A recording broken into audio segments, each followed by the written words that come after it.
Amigos de Medias Aguas, de este municipio de Sayula, de Alemán, del estado de Veracruz,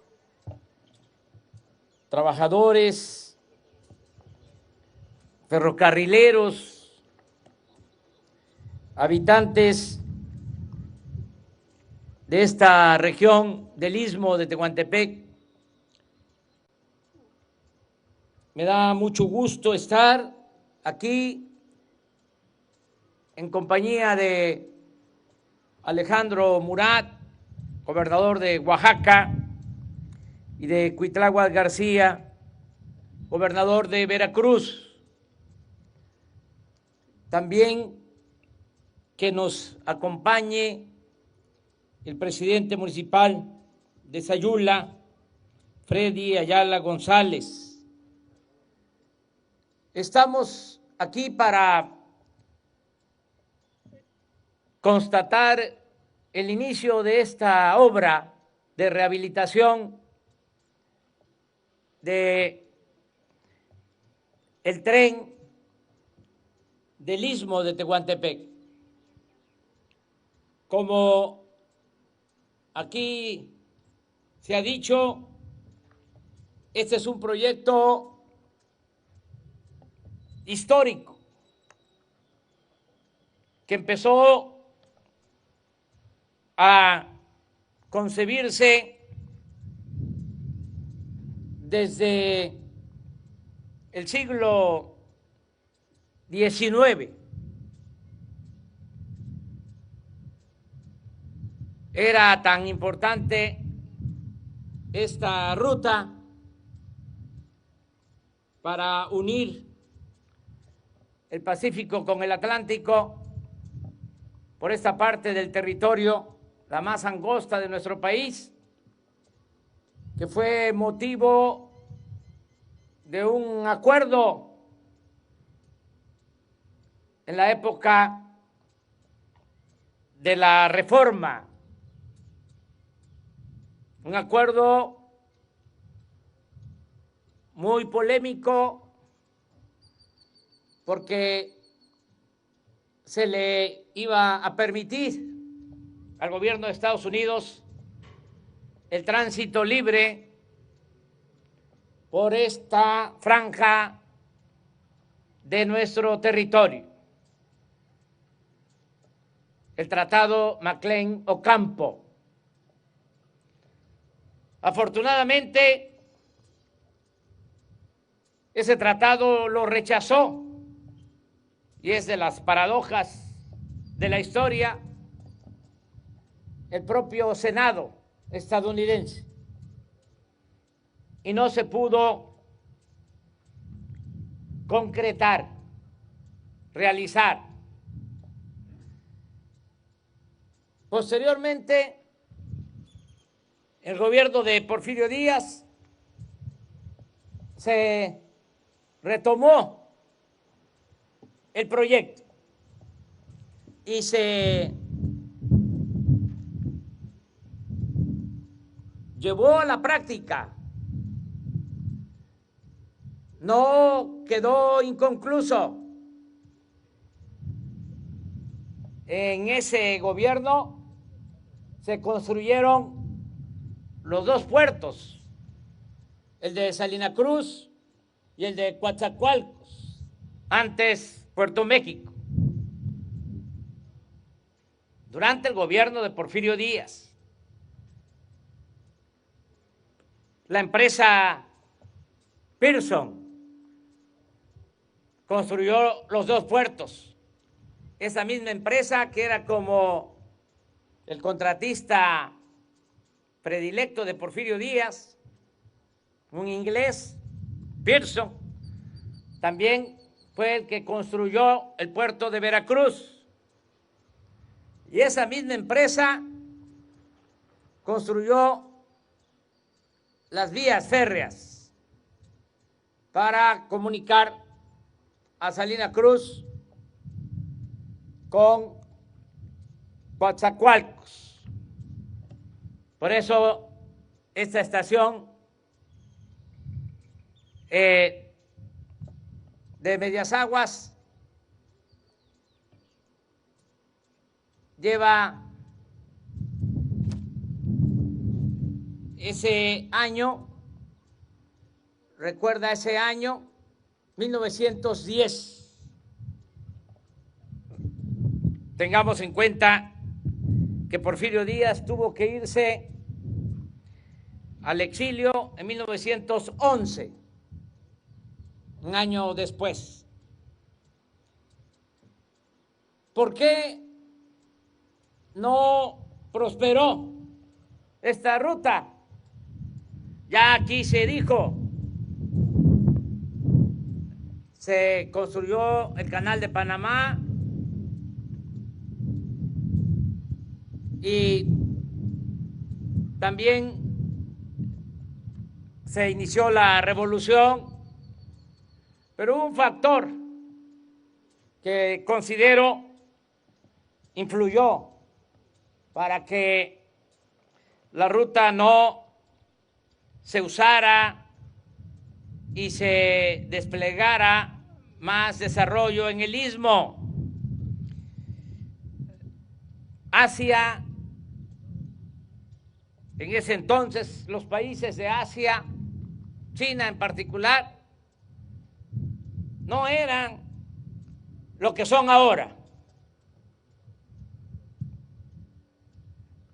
Ahora, China es, a pesar de la pandemia, de la crisis económica mundial, sigue siendo la fábrica del mundo. Y lo mismo los países asiáticos. Y ya ahora hay más, mucho más transporte de mercancías por el Pacífico. Por eso pensamos que este proyecto va a tener éxito. El mejorar los dos puertos, ampliarlos, el puerto de Salina Cruz, el puerto de Coatzacoalcos, modernizar esta vía, el establecer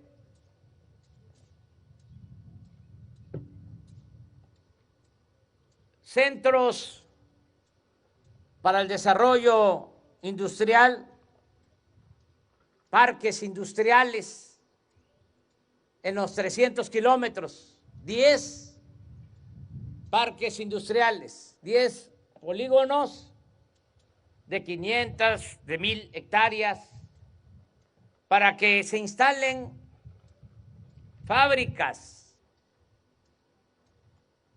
industrias, y que en esos polígonos se den estímulos fiscales a las empresas, algo parecido a lo que estamos haciendo en la zona fronteriza con Estados Unidos, en los 3,180 kilómetros de zona fronteriza, de la línea 20 kilómetros hacia nuestro territorio. Es una zona franca y se cobra la mitad del impuesto sobre la renta y la mitad del IVA. Y lo mismo, se obtienen de manera más barata los energéticos, es decir, se paga menos por las gasolinas, por el diésel, por la luz. Eso es lo que queremos aquí en el corredor. En estos polígonos, dar facilidades para que se establezcan empresas y se generen empleos, porque lo que estamos concibiendo es poner aquí en el istmo y en el sureste cortinas para detener a la gente que no se vea en la necesidad de abandonar sus comunidades para ir al norte a buscar trabajo, que haya empleo en el Istmo, que el que quiera irse a buscar trabajo a otras partes lo haga por gusto, no por necesidad. Ese es el sueño que queremos convertir en realidad, que haya trabajo en el Istmo y en todas las comunidades y pueblos del sur y del sureste de México. Por eso es esta inversión en su etapa constructiva, como aquí se dijo, se van a generar 7,000 empleos. Esto va a ayudar, sobre todo ahora que se está padeciendo por la pandemia que está afectando la economía popular. Esto va a ayudar a que haya trabajo aquí en estos tramos que ya se licitaron. Es una inversión, como se ha dicho, de más de 3,000 millones de pesos para iniciar. En total estamos contemplando invertir en este proyecto alrededor de 20,000 millones de pesos. No va a quedar esta obra inconclusa, porque a pesar de la crisis económica, como hay un manejo honrado del presupuesto,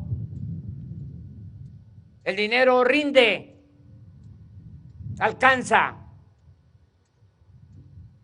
Ya no es el tiempo de la corrupción, de que las obras se iniciaban, no se terminaban, o se cobraban 2, 3 veces más lo que en realidad costaban por la corrupción que imperaba. Por eso vamos a tener el presupuesto suficiente, necesario, para terminar esta obra. Tenemos que terminar todo el proyecto del Istmo a más tardar el 2023 y pensar también en consolidarlo y en dejarlo bien amarrado, para que no con el cambio de gobierno se eche para atrás todo lo alcanzado, porque va a haber siempre la tentación de que regrese la corrupción, de que regrese el neoliberalismo, que regrese la privatización. Fue un milagro que estos corruptos saqueadores no hayan concesionado esta vía, esta ruta. Fíjense en qué concepto tenían al sureste. Se quedaron con las líneas de ferrocarril del centro y del norte porque las consideraban más rentables. Acá pensaban que no era negocio, porque acá nada más había pobreza. Por eso no les interesó ni siquiera privatizar estas líneas. No lo consideraban como un negocio. Todo lo demás lo entregaron. Por eso tenemos que cuidar que al cambio de gobierno no se vaya a privatizar este proyecto. Tenemos que pensar en cómo lo dejamos bien consolidado en lo administrativo, que las concesiones queden en firme para prohibir la privatización. Tenemos que buscar una forma adecuada de empresa pública en donde participe el gobierno federal, pero también los gobiernos de los estados. Dejarles a las autoridades estatales también acciones de esta empresa pública, que cuiden las autoridades locales para que no se privaticen estos bienes, que sean de la federación y que sean de los estados. Hay que pensar en eso, porque tenemos que evitar que regrese la corrupción, que nunca más vuelva el saqueo que nos dejó en una situación lamentable como país. Ayer decía yo, estando en el complejo de Cangrejera, que estábamos levantando a México con lo que no se habían llevado, con lo que no les dio tiempo de llevarse, porque todo lo privatizaron. Afortunadamente no les alcanzó el tiempo, sonó la campana, la alarma, el pueblo dijo en el 2018, basta, y por eso estamos inaugurando esta nueva etapa. Me da mucho gusto por eso estar aquí, Medias Aguas. Por aquí pasé todavía en los años 70, cuando tomé el tren varias veces, la Ciudad de México, para ir a donde vivían mis padres, a Palenque. Este era el medio de transporte durante muchos años para toda esta región, el tren de pasajeros. Los neoliberales acabaron con los trenes de pasajeros que empezaron a transportar al pueblo desde el gobierno del presidente Juárez, desde el gobierno del presidente veracruzano Sebastián Lerdo de Tejada, cuando se hizo la primer vía férrea de México a Veracruz y se inauguró en 1873. Desde entonces, trenes de pasajeros. Hasta que llegan estos irresponsables, corruptos, neoliberales, y un abrir y cerrar de ojos, acaban con los trenes de pasajeros. Y lo que dejaron fue trenes de carga y todos en manos de particulares. Ahora de nuevo vuelve el tren de pasajeros. El Istmo y a todo el sureste.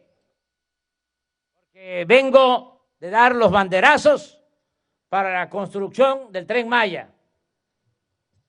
Es una nueva etapa. Terminamos hoy una gira de 8 días por los estados del sureste. Ya voy de regreso a la Ciudad de México. A pesar de la pandemia, decidimos hacer esta gira cuidándonos con la sana distancia. Decidimos hacer esta gira porque tenemos que salir adelante. No nos vamos a quedar todo el tiempo inmovilizados. Cuidarnos, eso sí,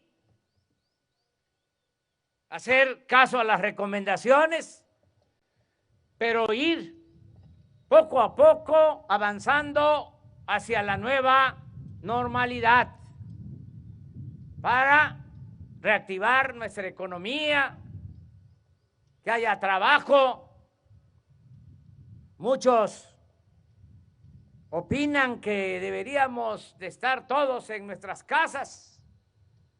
Sí, hay que cuidarnos, pero también hay que tomar en cuenta que muchos viven al día y que tenemos que salir adelante, cuidándonos poco a poco y ir ensayando. Si vemos que hay rebrote de la pandemia, marcha atrás, a confinarnos a las casas. Si no hay, vamos avanzando, poco a poco, haciéndole caso a los especialistas, a los médicos, a los científicos, porque desde el principio dijimos que los políticos no éramos todólogos, sábelo todo. Las decisiones no las está tomando el presidente por su conocimiento sobre esta materia que requiere de especialidad o por intuición. Las decisiones las estamos tomando a partir de las recomendaciones de los médicos, de los científicos, de los que saben, y les vamos a seguir haciendo caso para ir avanzando poco a poco. Yo tengo confianza de que vamos a salir adelante, sobre todo por la fortaleza cultural de nuestros pueblos, porque la cultura siempre nos ha salvado ante cualquier calamidad, en inundaciones, en temblores, en hambrunas, enfrentando malos gobiernos, con corrupción, con tiranía. Siempre el pueblo de México ha salido adelante y ahora va a hacer lo mismo.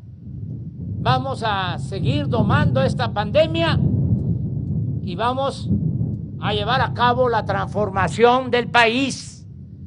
No lo olvidemos. Lo más importante de todo es transformar a México. ¿Y por qué es lo más importante la transformación? Porque es lo que va a evitar que no haya la peste, porque eso es mucho más que una pandemia, la peste de la corrupción, que es lo que más daña a México, es lo que postró a México, lo que llevó a la pobreza a millones de mexicanos. Nada ha dañado más a México que la deshonestidad de los gobernantes. Eso es lo que ha dado al traste con todo. Esa es la causa principal de la desigualdad social, de la desigualdad económica. Por la corrupción es que hay pobreza, y por la corrupción hay desigualdad, y por la corrupción se desató la inseguridad y la violencia. Por eso, el mejor remedio es la transformación. Cero corrupción, cero impunidad. Se va a acabar la corrupción. Me canso ganso. Muchas gracias, amigas y amigos.